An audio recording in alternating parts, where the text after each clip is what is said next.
Our lecturer today is Dr. Shadi Hamid, Senior Fellow at the Brookings Institution and a contributing writer at The Atlantic magazine. Dr. Hamid received his BS and MA degrees from Georgetown University's School of Foreign Service and his PhD in political science from Oxford University. He's the author of Islamic Exceptionalism, How the Struggle Over Islam is Reshaping the World, which was shortlisted for the 2017 Lionel Gelber Prize for the best book on foreign affairs. He's also the co-editor of Rethinking Political Islam. And his first book, Temptations of Power, Islamists and Illiberal Democracy in a New Middle East, was named a Foreign Affairs Best Book of 2014. Hamid was recently named one of the world's top 50 thinkers by Prospect magazine. He is an expert on Islam and politics and has served as the director of research at the Brookings Institution's Doha Center. And he did that until January of 2014. In addition to his impressive body of work on Islam and politics, Dr. Hamid has written several deeply insightful essays and reviews about the crisis of liberalism, and that's the theme, of course, of our talks this year. So please join me in welcoming Dr. Shadi Hamid for his talk entitled, Can Liberalism Survive in an Age of Populism?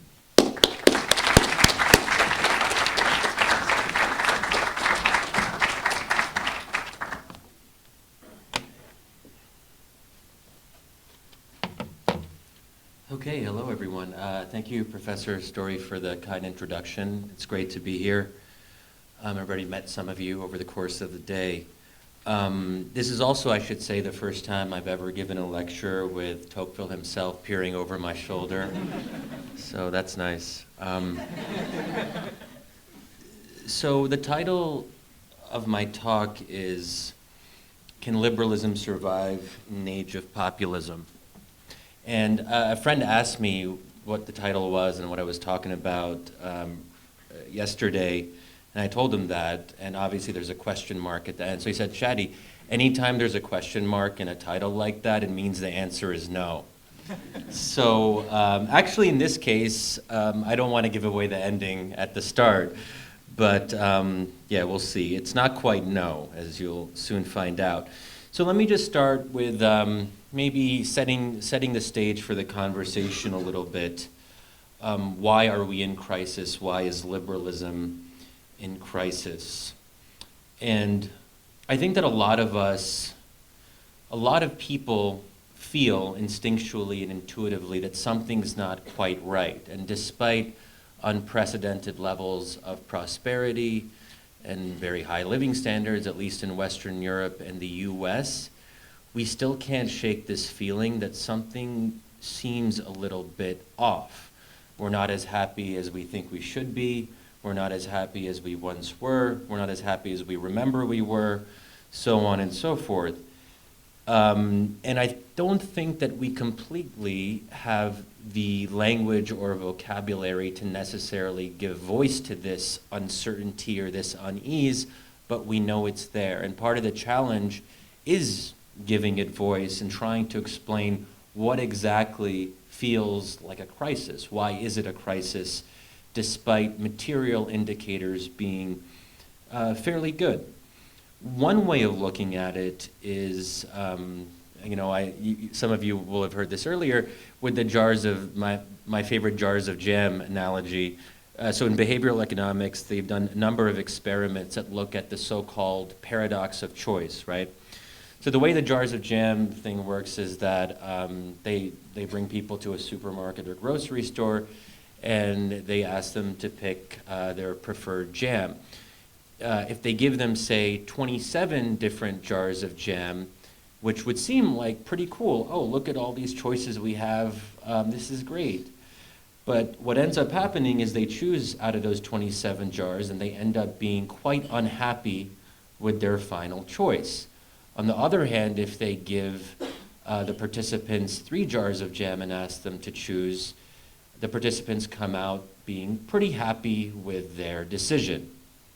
Now, maybe, I'm sure you've heard different variations of this before, And some of it might be self-evident or intuitive, at least now, knowing what we know, and you can probably feel it in different aspects of your life. Everything has become a market, and what that means is that there is what Patrick Deneen calls endless free choice. So, and what I think more and more of us have found out is that having endless free choice offers the illusion of happiness and satisfaction with little of the substance. And we end up coming out of it not too happy, not too content, and not too satisfied. I don't know I assume the age range here is somewhere from 18 to somewhere in the 20s. And perhaps we have some older attendees as well, but I don't want to presume that I don't know actually what the younger generation does about dating. But this is another example of a kind of jars of jam problem, and there's been some interesting writing and even some academic work on this, that dating apps are sort of the marketization of love, and they take the jars of jam concept and apply them to finding a mate. So if we know that having 27 jars of jam makes us less happy, then having what seems to be the illusion, what is the illusion of unlimited choice on dating apps, although it's probably not unlimited here in Greenville, if you're searching on Tinder or whatever, but at least the that's another example that even in something that is as serious, important as finding a partner, there is a sense of being overwhelmed by choice. And what that can lead to is a certain kind of paralysis. We don't know how to choose because there is too much choice. So in this respect, liberalism can be overwhelming. It feels overwhelming. Another thing I should say, and this is another point, liberalism can also feel boring, which is an odd combination, that something can both feel overwhelming but also boring.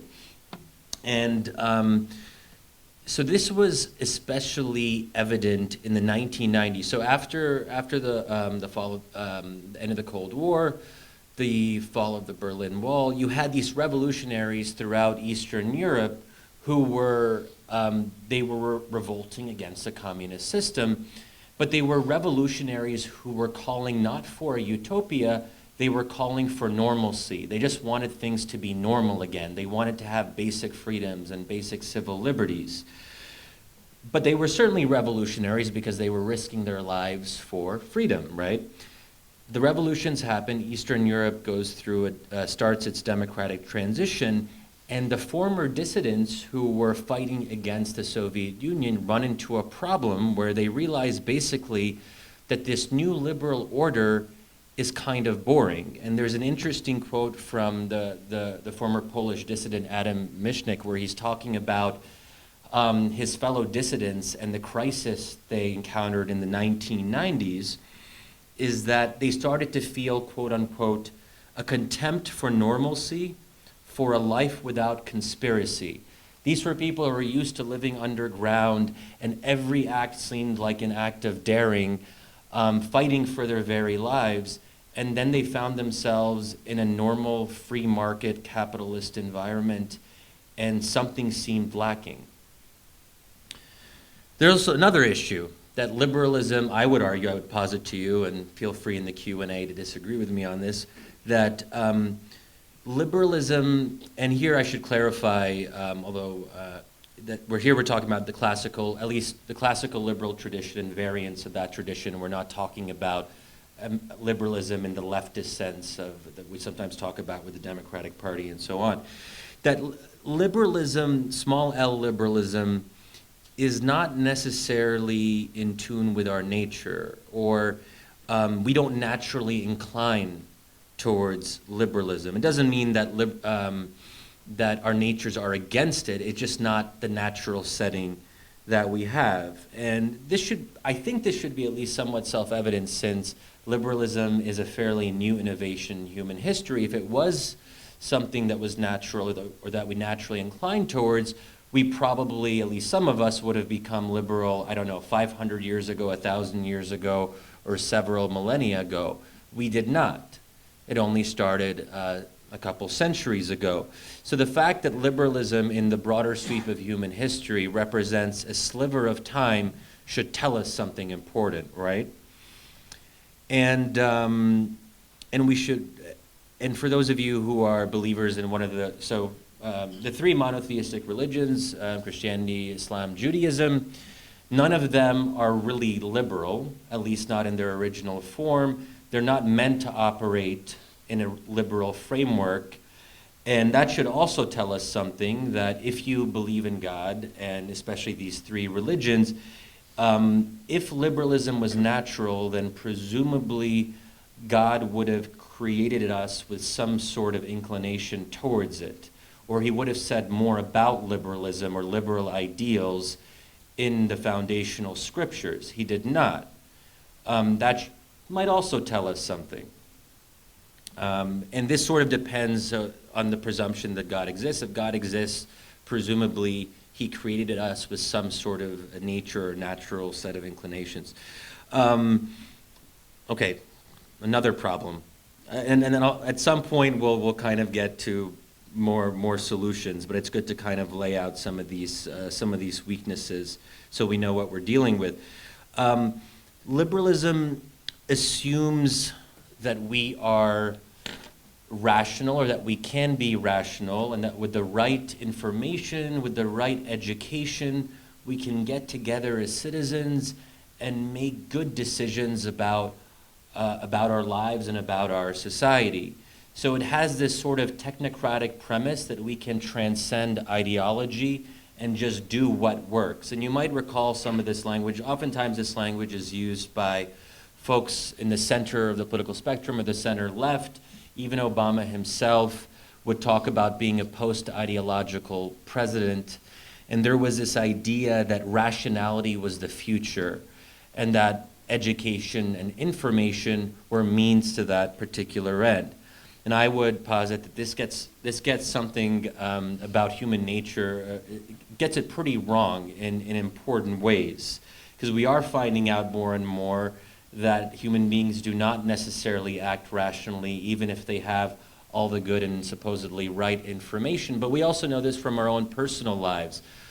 We know that we don't act rationally in our personal lives. We do things that are contrary to our individual interest. And we don't think that's necessarily weird or odd. That's part of who we are. That sometimes other things, emotional pulls of one sort or another, make us do things we otherwise wouldn't do.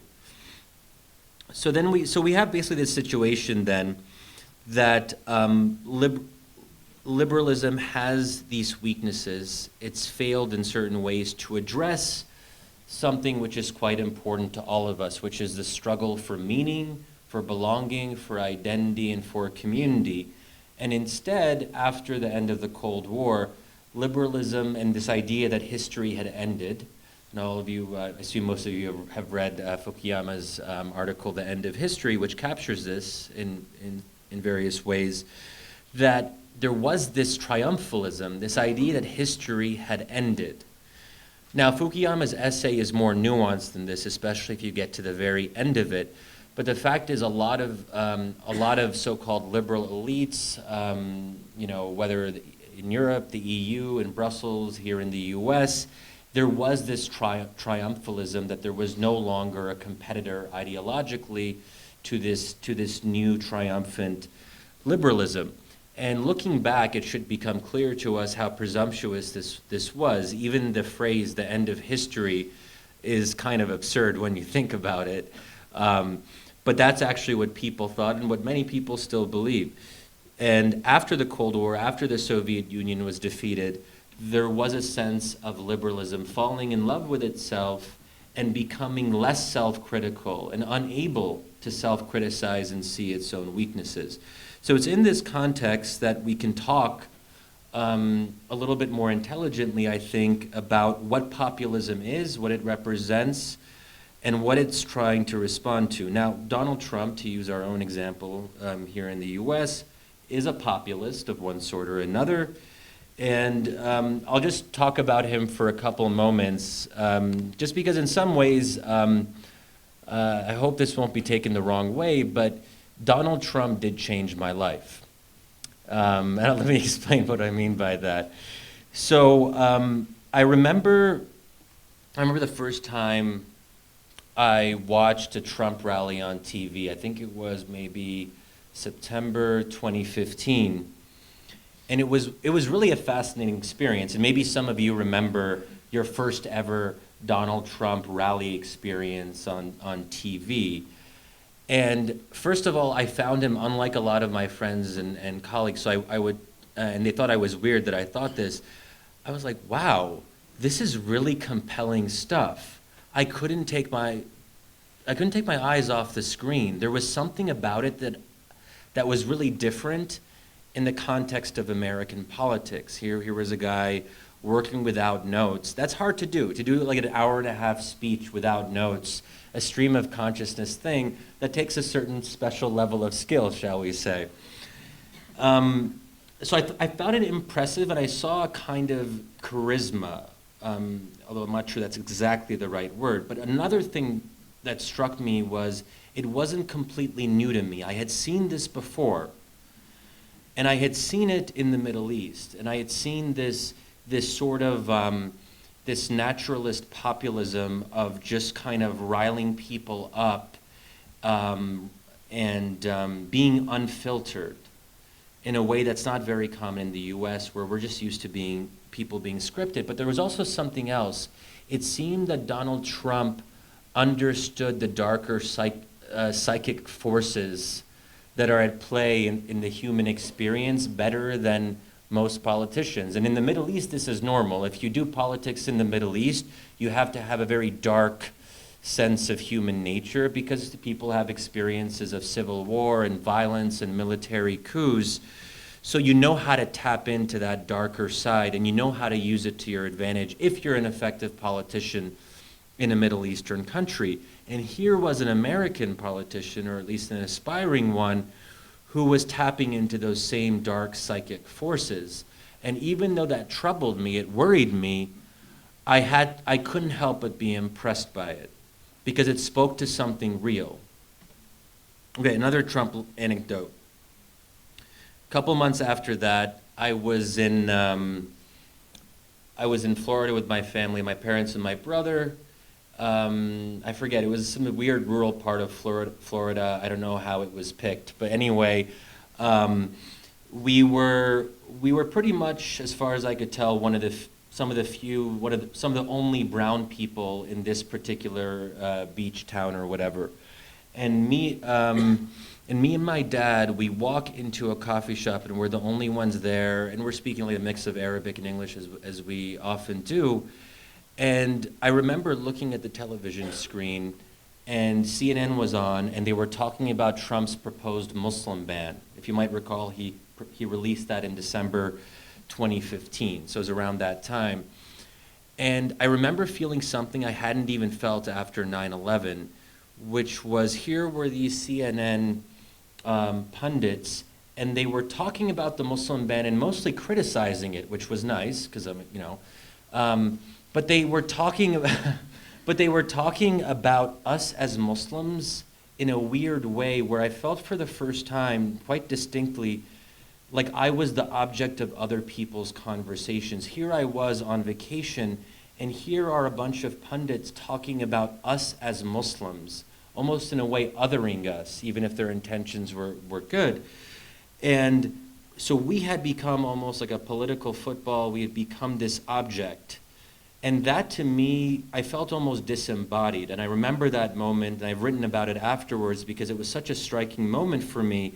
And it was moments like that that made clear to a lot of us, and certainly coming at it from a perspective as a Muslim American, that Trump was also going to be not just a populist, but a threat to liberalism, or a threat to the constitutional protections or minority rights that we associate with the liberal tradition. So here is someone who embodies these tensions. He's a populist, and he's responding to a moment. He understands something that many other politicians don't understand, and he also is apparently at least threatening aspects of the liberal tradition.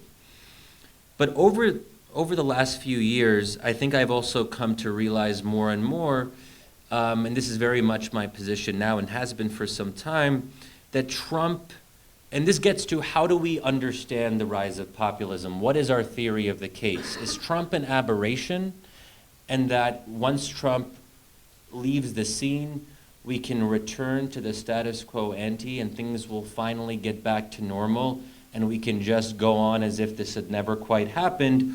Or is Trump and other populists more broadly, are they a product of a deeper set of factors?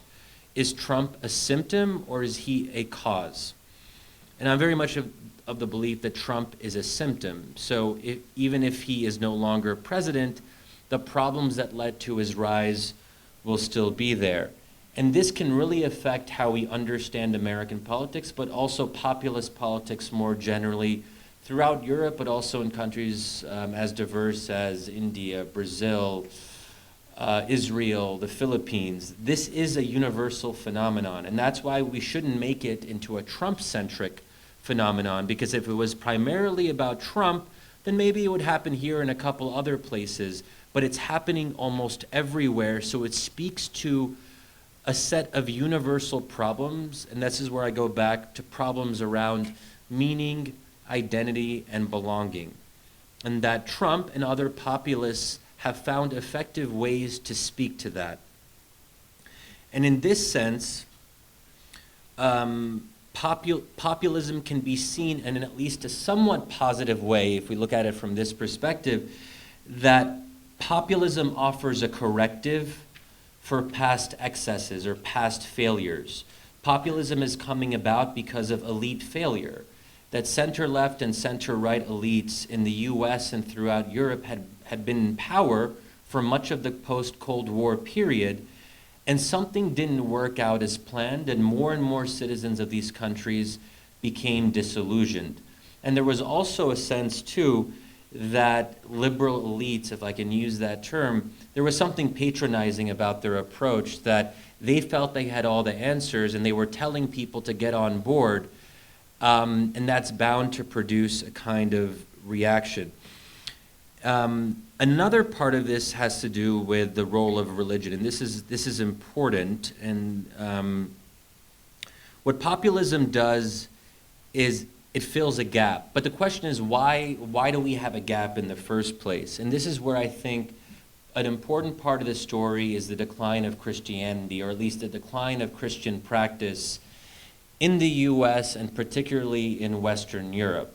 Now, I remember, oftentimes, coming from a northeastern liberal elite context, there's always this presumption that the less religion, the better, that over time people secularize, they become more enlightened, and that actually contributes to tolerance, to pluralism, and to all the good things that we want.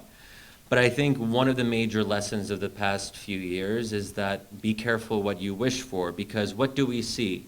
We see the decline of Christianity on one hand, but then we see something else taking its place. And if you take my premise that as human beings, we need to believe and we desire belief, then Christianity leaving the scene is not going to solve the problem of belief. All it really means is that people will search for alternatives that offer them at least something that mimics the sense of certainty and community that Christianity might have otherwise offered in the past.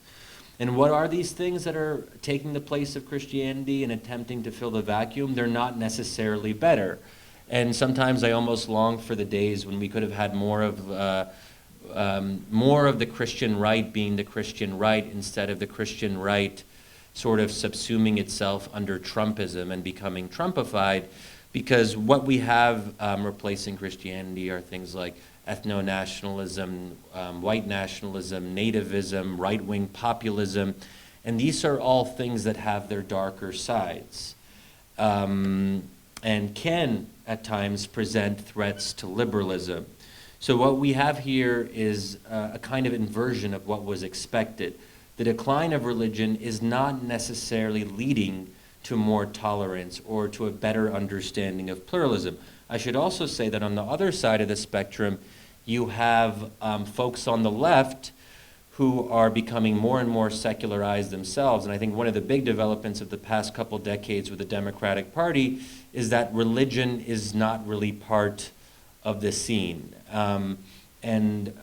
Fewer and fewer Democrats are openly talking about religion or Christianity and are sort of presenting themselves as the secular party in some ways. And so what we see, what should American liberals or leftists do? Because if Christianity is playing less of a role for them as well, what's going to take its place? So here we see the emergence of what might be called woke liberalism or woke progressivism. Apparently from the people I've talked to here, you guys don't have a huge problem of that on campus, and that's probably for the best because this has created a lot of divisions on at least certain campuses in the US. And this kind of woke ideology, very interestingly enough, attempts to mimic some of the characteristics of religion. So you have ideas of atonement and sin and original sin, and the way that you become a full-fledged member of the woke church, so to speak, is that you have to atone for your past bad ideas and kind of disavow your past views on various things having to do with a lot of things, I suppose. But anyway, so these are the different ways that different things and more problematic ideologies can fill the gap where Christianity once was. And this can create a number of problems. In Western Europe, it's quite striking because there are levels of Christian religious attendance in countries like Sweden or Denmark that have gone below 10% and are hovering around 6 or 7%. That's a remarkably low number. But it creates another problem because you have Muslim immigrants who are coming into these countries, and their level of religious attendance is somewhere around 50%, at least in some of these countries.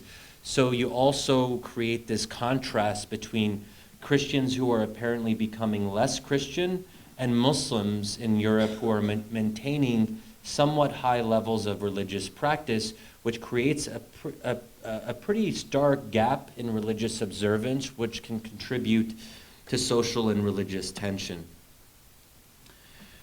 Okay, so liberalism, and also liberalism untethered from religion. So one argument that some people have made is that liberalism and Christianity work well together, right?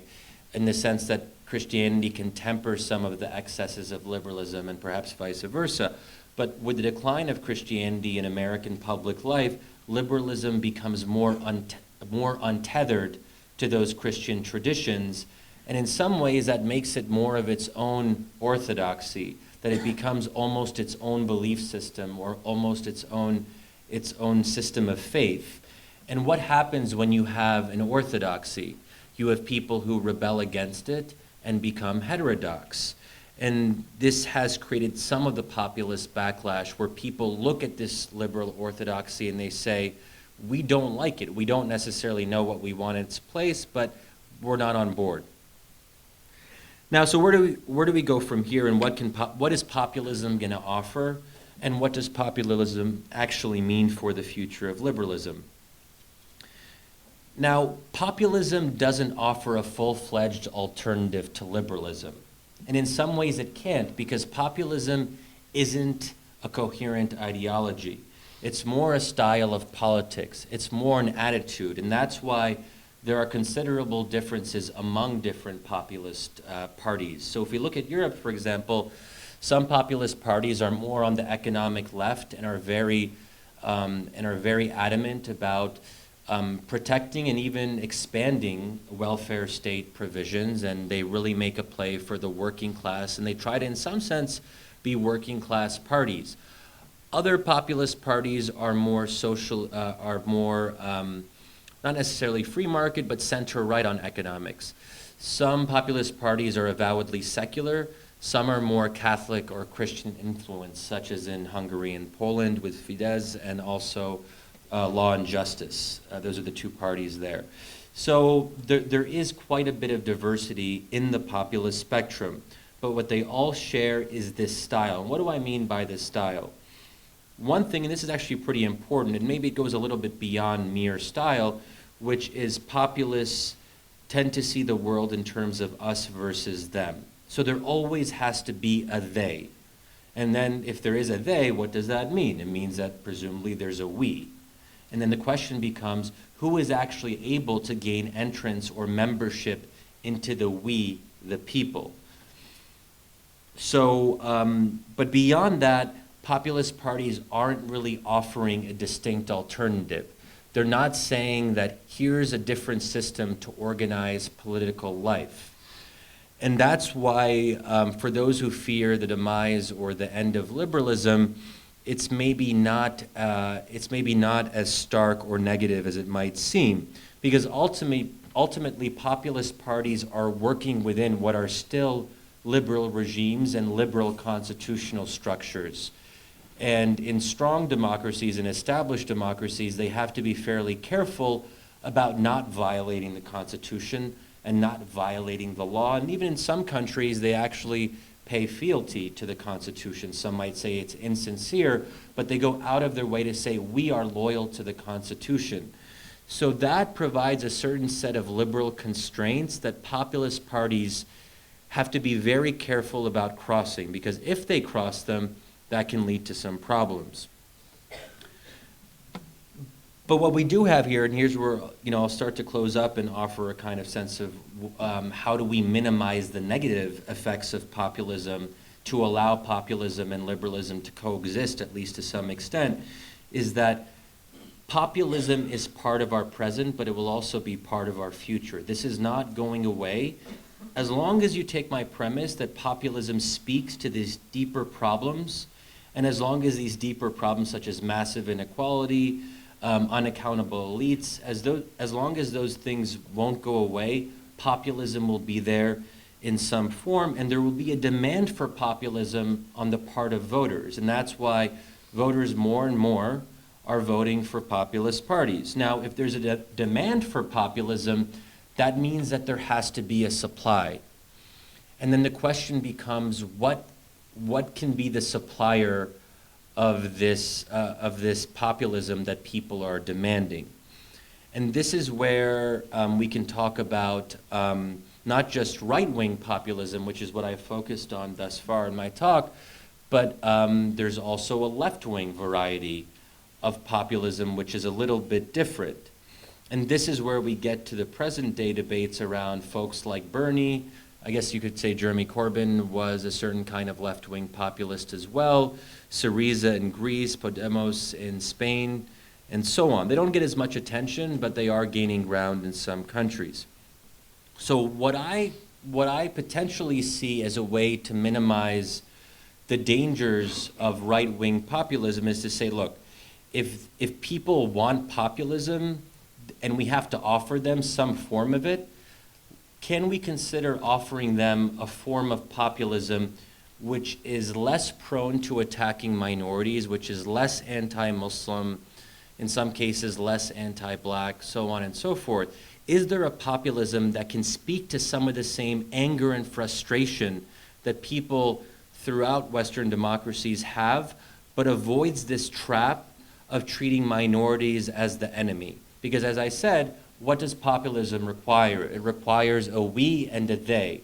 Most right-wing varieties of populism tend to see the they as immigrants, Muslims, people who look different, and the elites who help immigrants come into the country. And that's why the EU is often a target of attack for right-wing populists, because they say, look, the EU is requiring us to take Muslim refugees from Syria as part of the EU quota, and this was in 2015 and 2016.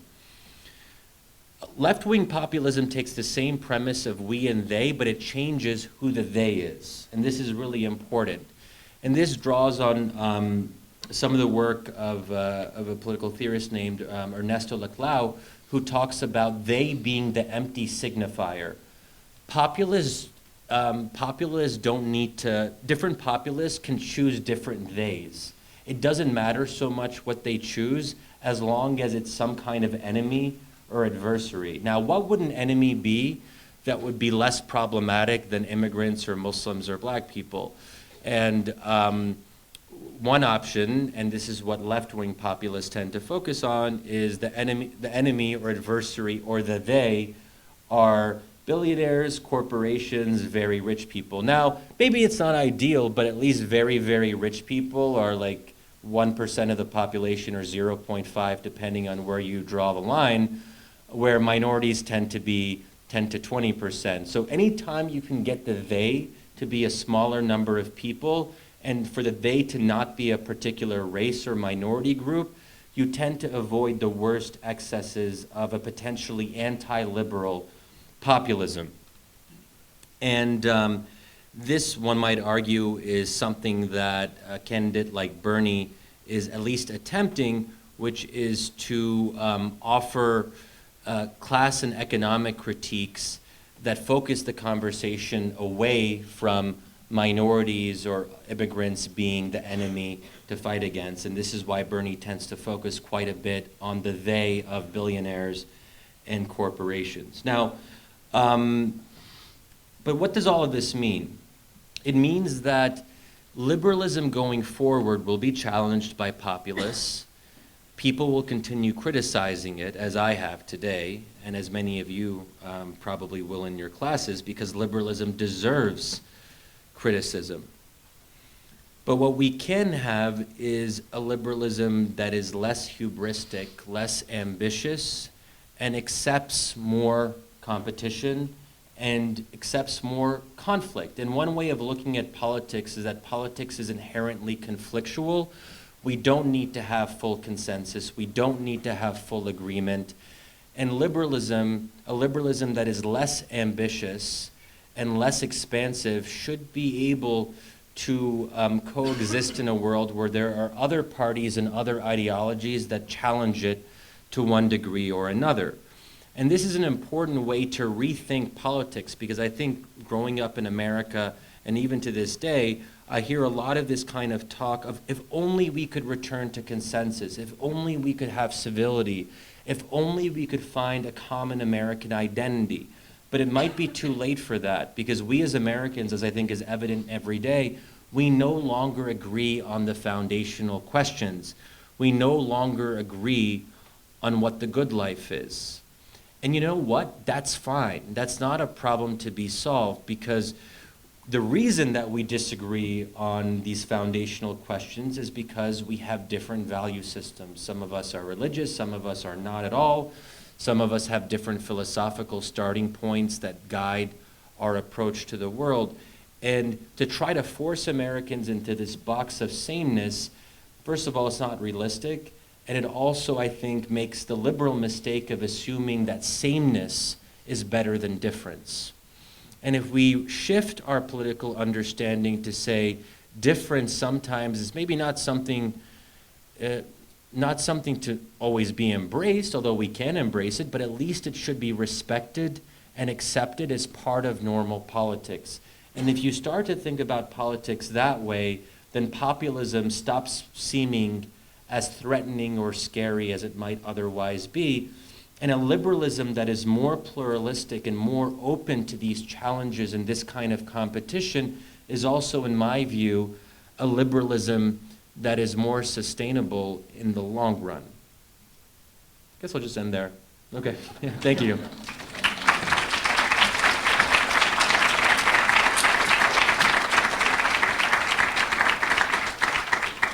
We've got some time for questions.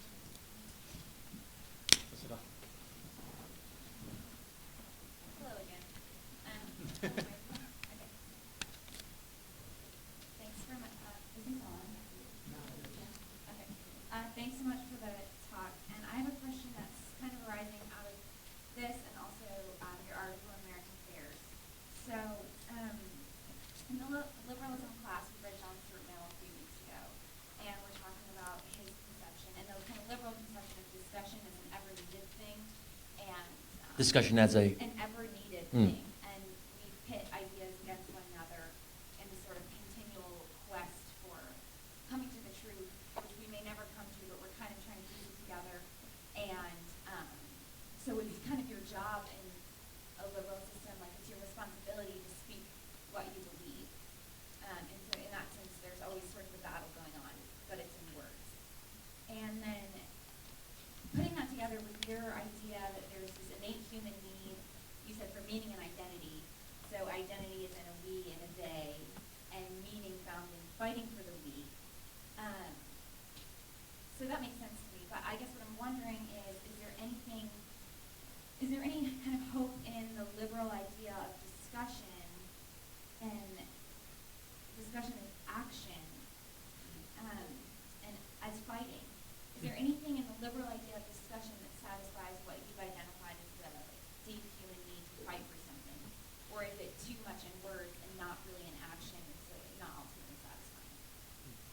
Yeah. So, it's a good question. So, I think that if I understand your question correctly, I mean, liberalism has trouble inspiring this sense of fighting for a cause. And in some sense, liberalism isn't supposed to offer us that kind of ultimate meaning, because liberalism, at least in its classical forms, assumes a certain level, at least some epistemological humility, that there's only, that there are nuances, there are alternative views, there is not one view that everyone in the society has to uphold.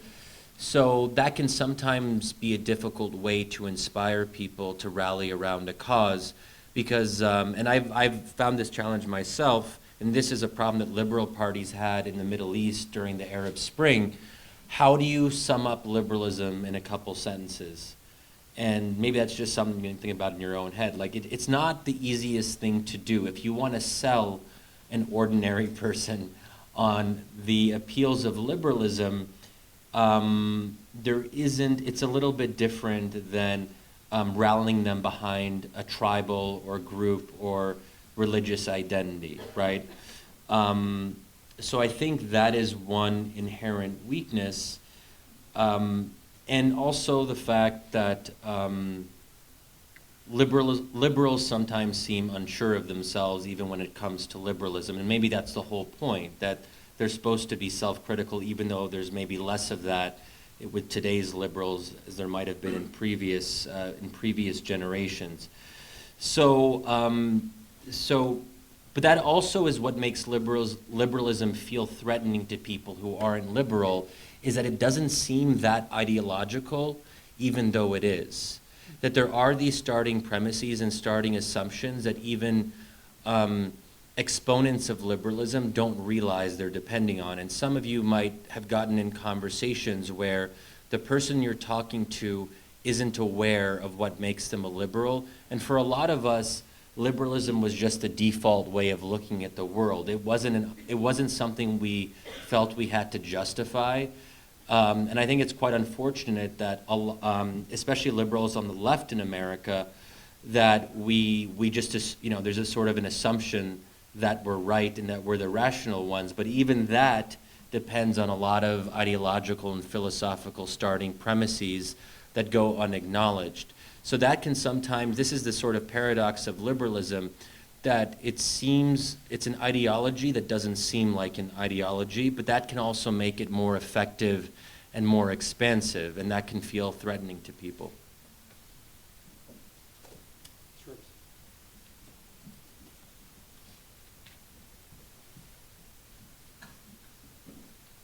So when you were talking about the decline of Christianity, I was sort of wondering why, what's the cause of this? Then you mentioned the conflict, the inherent conflict between liberalism and Christianity. So I wonder what you think of the hypothesis that liberalism and Christianity have a struggle, and the decline of Christianity is sort of a result of liberalism winning that battle. And maybe if you don't agree, what other outside or dark forces you think might be causing that? Yeah. So a really interesting question that we talked a little bit about in Professor Story's class on the crisis of liberalism, is if there was ever a moment in which we could expect Christianity to have a kind of revival, you'd think it would be now, because if people are struggling to find meaning and identity and community and belonging, in theory, those are the things that religion is supposed to offer. So we might have expected at least a little bit of a Christian revival of some sort in Western Europe and here in the U.S. We don't see much evidence of that yet. Certainly in Western Europe, we see more or less the opposite, where religious practice continues to decline in most countries. So why is it the case? Why hasn't Christianity been able to speak to people and say, hey, this is a way to address your paradox of choice. This is a way to introduce more constraints in your life, to order your life and to make it better and more contented. I don't feel super comfortable answering that question because it's not really my question to answer. I'm not a Christian, so I don't have a great sense of why exactly it's not appealing to at least former Christians or lapsed Christians as much as it could be. And I'm sure all of you have your experiences of why that may or may not be the case. I will say, and I have a bit of a bias here, so I did write a book called Islamic Exceptionalism, which argues that Islam is exceptional, as the title suggests. And one of the arguments I make is that Islam is fundamentally different than other religions, but specifically fundamentally different than Christianity. And this is where I think there could be a relevant difference. That in the moment that we're in, we want something to speak to our political life. Christianity isn't necessarily very well positioned to offer an account of politics or to even offer an account of public law. I mean, there isn't really much public law in the New Testament. And if anything, Paul talks about the law as if it's a curse. In Galatians, for those of you who might recall, Christ redeemed us from the curse of the law by becoming a curse for us. So this is very central to the kind of New Testament approach to law. And that extends, I think, more broadly to politics, where on the other hand, if you look at Islam's founding moment, Jesus was never in a position to govern, so it's not surprising that the New Testament wouldn't have much to say about governance. On the other hand, Islam has been in a different position where Prophet Muhammad, who Muslims are supposed to emulate to some degree, was not just a man of God or a theologian or a cleric or a prophet, he was also a politician, and he was also a head of state. So from the very founding moment of Islam, there is this idea that the law is relevant to religion, and that the law is not something to be avoided or to be concerned about as a bad influence. It's something that is intrinsic to religious practice. So, one argument and one hypothesis that I would put out there is that Islam, because it's a more explicitly rule-based system in the sense of law, can maybe satisfy some of these desires and some of this longing for structure and hierarchy, let's say. And this maybe, and we were talking about this earlier as well, that this is maybe one reason that we see a kind of small movement of conversion to Catholicism, and with some strong Catholic integralist influences. Catholic integralism is basically, in some ways, more I don't want to say legalistic, but it has more to say about political power and political authority and about using the law for God's will or for God's purpose. And there are some Catholic integralist intellectuals who are becoming more vocal about these kind of theocratic, if you will, or clerical even influences in Catholic thought. And perhaps that's one thing that is more appealing to people who want Christianity, or at least if they're open to Christianity, they don't want the soft version, so to speak. They want a more orthodox, quote unquote, serious Christianity. And this is an argument also that Rod Dreher makes a lot, including in his book, The Benedict Option, that there's something about small o Orthodox Christianity that is more appealing to people who are looking for meaning. And I had actually an interesting back and forth with Rod Dreher on this comparison between Islam and Christianity, where I had written something where I had said that a friend of mine had referred to Islam as, and don't take this the wrong way, the last badass religion. And Rod saw that and he's like, this is what I like about Islam. See, if only Christians could be more like that, we should be more badass too, and unapologetic and unashamed and rigorous and rule-based and intense and all of this. And, that's obviously a stylized description and certainly an overgeneralized description of Islam. But I do think that, many Muslims do take pride in the fact that Islam does seem resistant to secularization. So for them, that is not a bug, that is a feature. because it means that their religion is strong and it gives them a kind of competing or contrasting identity with secular modernity. And Rod Dreher wants Christianity to be that.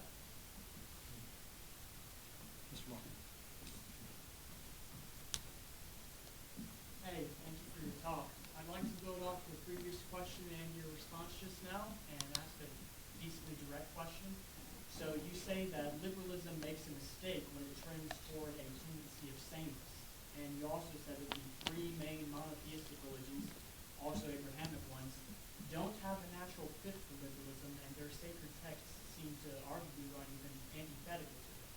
So if liberalism does create some form of ideology, might this be the reason why, as you say, Christianity no longer resonates with people? And if so, why should religious people, Christian or Jewish or Muslim, be okay with that? I'm glad you were taking notes. That's good. I was like, wait, I said that? Yeah, it's nice. Pretty good. Pretty good.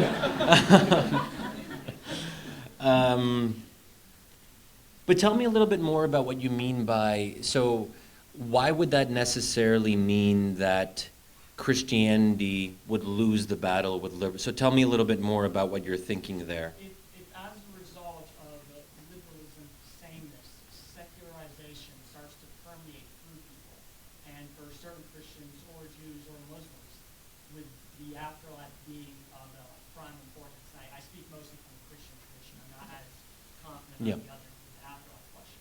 But from a Christian tradition, if people see children losing their faith as a result of the sameness, the secular culture created by liberalism, why then should they support its institutions going forward? Yeah, well, that's why I think, there are a growing number of conservative Christians who are not comfortable with it and who are speaking out and are very uncomfortable, especially with cultural liberalism, let's say. Whether it has to do with issues around, gay marriage or infringements on what they perceive to be their religious liberty. And there have been a number of, obviously important cases on that. So I think more Christians are becoming, conservative Christians, I should say, and not all of them, but some of them are becoming uncomfortable and see liberalism or secularism as a growing threat to their own sense of self, to their own practice. And there is a debate, can you be a good Christian in a country that at least in some ways has become so thoroughly culturally liberal, at least on the elite level, right? And this is why one option is the Benedict option, which Rod Dreher proposes, that Christians have to retreat and build up walls of protection against this insidious culture and to at least have a stronger foundation for who they are, and then and only then are they going to be able to do battle, if you will, in this very aggressively secular culture. So I think that option is becoming a more compelling option to at least some people, and I sympathize with it. If you are someone who prioritizes religion and, let's say, the afterlife, then you don't want to see your kids potentially diverging from the path that might lead them to the afterlife. Now, this is why liberalism is so powerful, because even if you take Islam, for example, which, as I argued, has traditionally been more resistant to secularization, there is really one of the most notable exceptions to this is Islam in America and Muslims in America. And there's been some very interesting polling about how American Muslims have become more liberal over the past 10 to 15 years. There's a lot of reasons for that. One of the reasons is because we've become more closely intertwined with the Democratic Party, and there almost seems to be a certain understanding. Democrats will defend us and have our back, but in return, we kind of have to get on board with some of the secular progressive ideas. So there's an interesting Pew poll that in 2007, only about 27% of Muslims supported gay marriage. By 2017, 52% of Muslims said they supported gay marriage. That is a massive shift to happen in just the span of 10 years. So as much as we American Muslims love America, and I've argued in the past that the best place the best place, at least from my perspective, to be a Muslim in the world is America. And one of those reasons is because we have the most freedom to practice our religion without persecution or the government involving itself. And in most Muslim majority countries, the government has something to say about religion, and sometimes they're very coercive about what brand of Islam you should or shouldn't practice. That said, there is a concern that because liberalism is in its own way so appealing, that even when we realize that liberalism has its failures and weaknesses, and I laid out a bunch of them, right? I personally, despite all my criticisms of liberalism, would never want to live under a non-liberal regime. Because once you experience the freedom that comes with liberalism and the choices, as problematic as they may be, that you have these choices to make every day and you're free to make them. In an intellectual sense, you might think, well, this isn't making me happy, but it's very hard to imagine consciously deciding to restrict your own choice unless someone else is doing it for you. And this is the problem that I think a lot of us face. We know that liberalism does this to us, but we also don't want to give it up. So just tacking on at the end of something you just said, you said earlier in your talk that liberalism is in many ways not a truth of our nature. But Yeah. you're also saying that there is something in us that desires this particular kind of freedom or autonomy or plurality of choices. So I'm wondering if you might speak to, if liberalism gets many things wrong about our nature, what might be some of the things that liberalism gets right about human beings and our desire? So clearly there is a desire for some, so I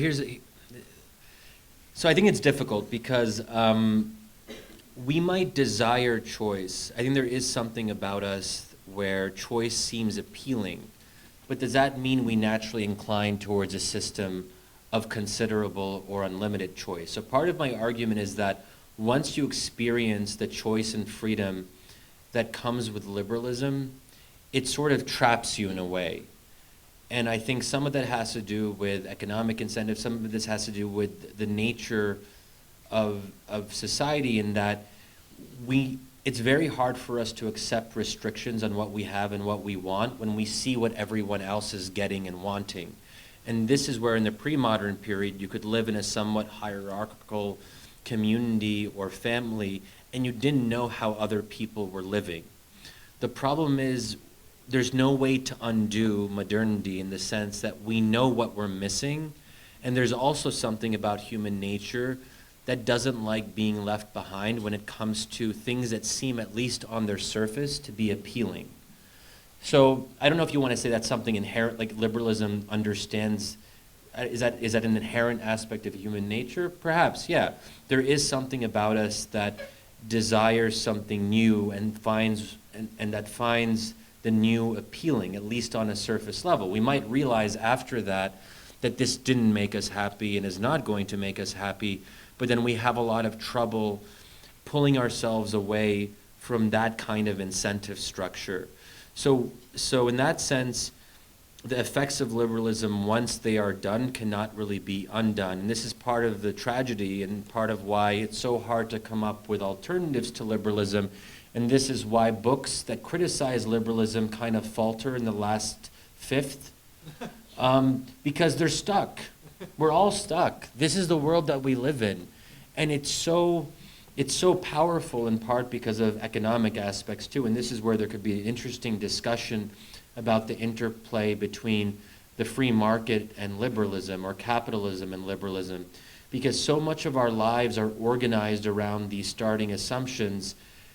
There's too much of a cost to withdrawing, and it's too difficult to withdraw. And we can't imagine an alternative. Let's really try to imagine it. And this is an interesting thing, that the alternative in, say, Patrick Deneen's Why Liberalism Failed, he isn't really able to give us a full-fledged alternative as much as he might want to. And very few critics of liberalism have been able to do that. The only ones who really can are Catholic integralists, but then a lot of us are like, hey, okay, liberalism for all of its faults, if what you're able to offer, if the alternative is Catholic integralism, this like neo-theocratic Catholic model, a lot of us are like, we'll stick with liberalism. So there is this kind of dilemma, and I will say as someone who finds integralist ideas to be quite interesting and intriguing and compelling intellectually, I would never want to live under an integralist regime. Obviously, I'm not Christian or Catholic, so clearly it's not going to be the best regime for me. But it won't be the best regime for anyone who doesn't really sign on to the foundational principles of integralist thought. So it's not going to gain a majority. It's not going to gain a lot of traction. So again, we're stuck. The whole Sohrab, David French debate, I don't know if that's like a thing that everyone's into with this kind of very smart group of people we have at Furman University, but it is worth looking at. So Sohrab Ahmari wrote a really interesting piece where it's like an anti-liberal manifesto. But then when Sohrab has to come up with what his alternative looks like, he struggles. And that's not a fault of Sohrab per se. It's just very hard to do. So I think that in that sense, there is a sense of being trapped in the world that we created, and that's a liberal world. Just a story. No relation. Yes, no relation. Oh, I was wondering, okay, yeah. So, we just got done reading Carl Schmitt, and one of his ideas I think he knew the most was this idea that when a regime starts justifying itself practically instead of by some central value, then it's doomed to fall. But there are kind of two of many ways we could describe a current world order as a liberal order, but big founding liberals like John Locke saw everything through faction, very practically.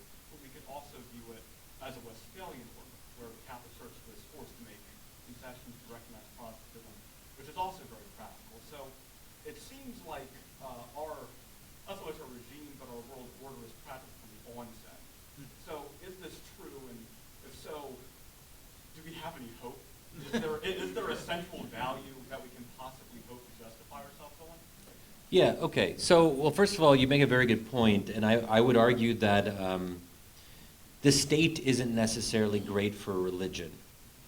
And I think I've grown as I've gotten older. I've grown more and more uncomfortable with the nation state, and I'm sort of stuck again the way I was just describing with liberalism. How do you imagine an alternative to the nation state? None of us, with the exception of maybe someone who is, 100 years old. So the abolition of the last caliphate was 1924, the Ottoman Caliphate. So if you're 100 years old, I guess there's like a 4-year overlap. But generally speaking, it's so far into our imagination because it hasn't existed. This idea of living in a multi-ethnic, multi-religious empire where there's a spiritual head or something of that nature. So all we know is the state.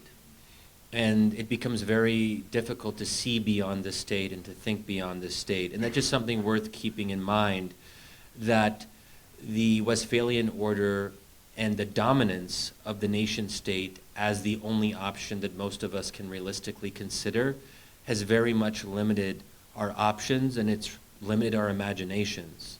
And we don't know how to imagine beyond the state.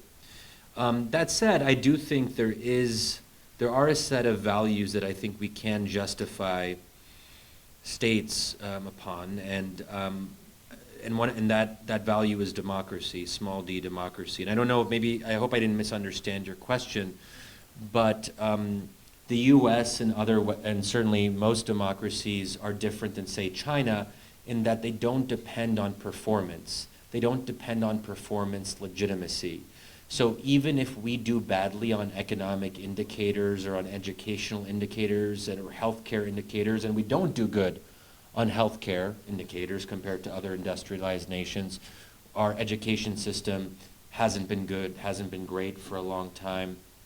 So there are things that a lot of Americans can point to and say, the performance of our governments isn't great. And then if you look at the performance of governments, say in Italy, and we also have the reverse of China in another way, that our governments are unstable, but our regimes are stable.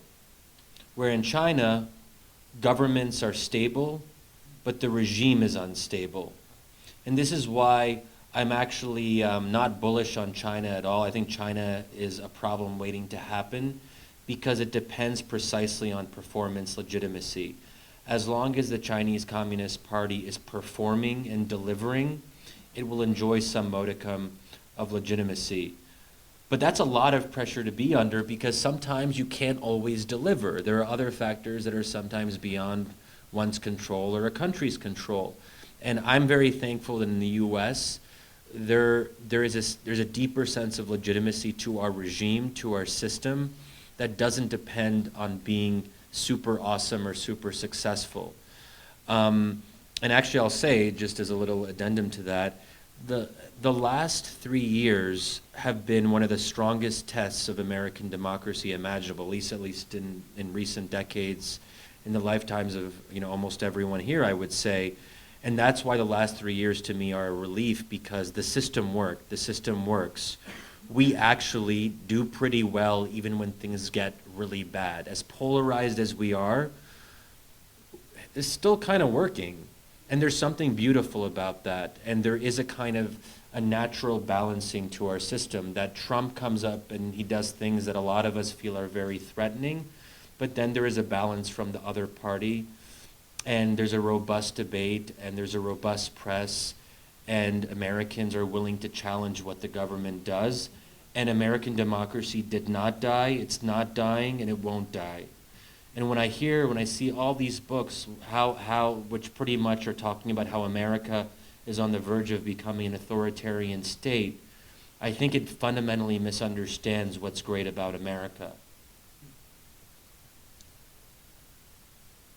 We have time for one more question. And I have the microphone, so lucky me.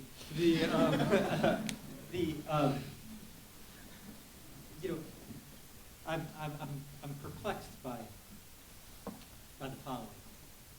You said during your talk that you never want to live under an illiberal regime, but you've also written and spoken somewhat in praise of populism. Now, you pointed out to us that Donald Trump's populism is a challenge to liberalism, but you pointed toward a populism of the left. But wouldn't such a left populism also be a challenge to liberalism?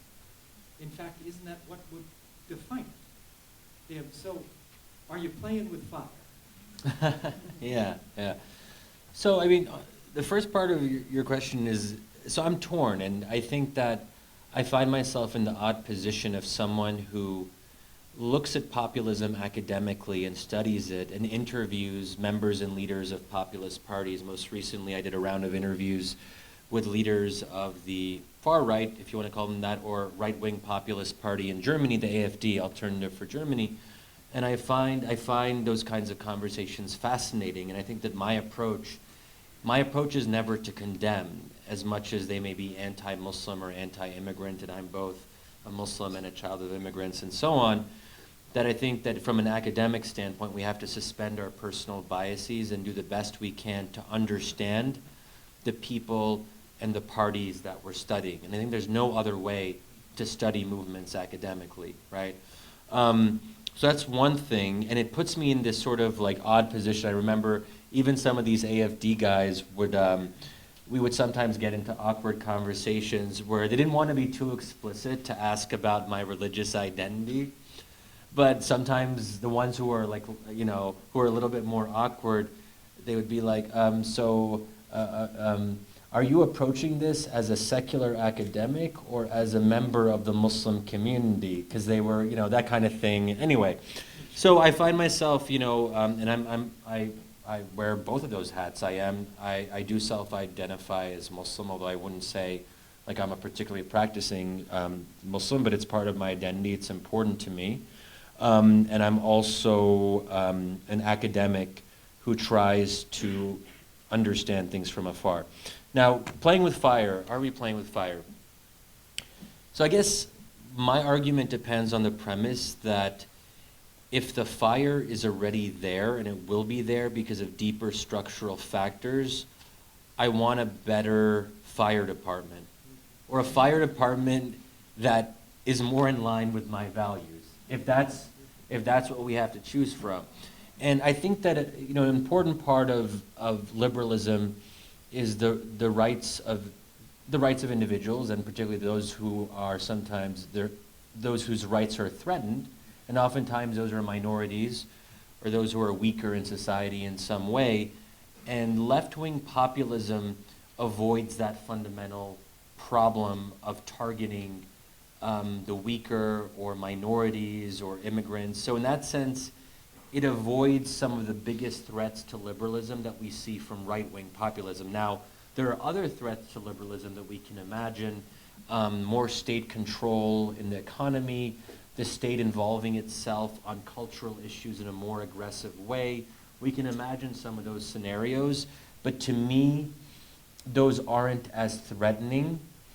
And I think that because the left includes more people, a broader coalition of interests. So for example, take our own country, where you have enough people in the Democratic Party who kind of present a natural check on left-wing populism. And Bernie, if he won, would have to consider unifying the Democratic Party. Now you might say, well, that's what people thought about Trump and the Republican Party. Look how that worked out. But at the same time, Trump has generally, at least if you look strictly at policies and less on rhetoric and style, with the exception of immigration, Trump has been somewhat deferential to Republican orthodoxy on various policy issues and certainly on various economic issues. So I think that we can count on some of those same checks being in place, even if there is a left-wing populist in power. But I think we also have to steel ourselves for a more conflictual politics. So if you take my sort of ideal state of a bunch of left-wing populists, right-wing populists, and different shades in between, and people are being open about difference and unapologetic, there's something exciting about it because it suggests an incredibly vibrant democracy, but there will also be something vaguely scary about it. And that's why I would not necessarily recommend this approach for young democracies that are not consolidated. You need to have strong guardrails and strong institutions. Otherwise, there's a risk that the Schmittian friend-enemy distinction goes off the rails. And so I would not, not everyone should be trying this at home. All right, let's thank Shadi and Hamid.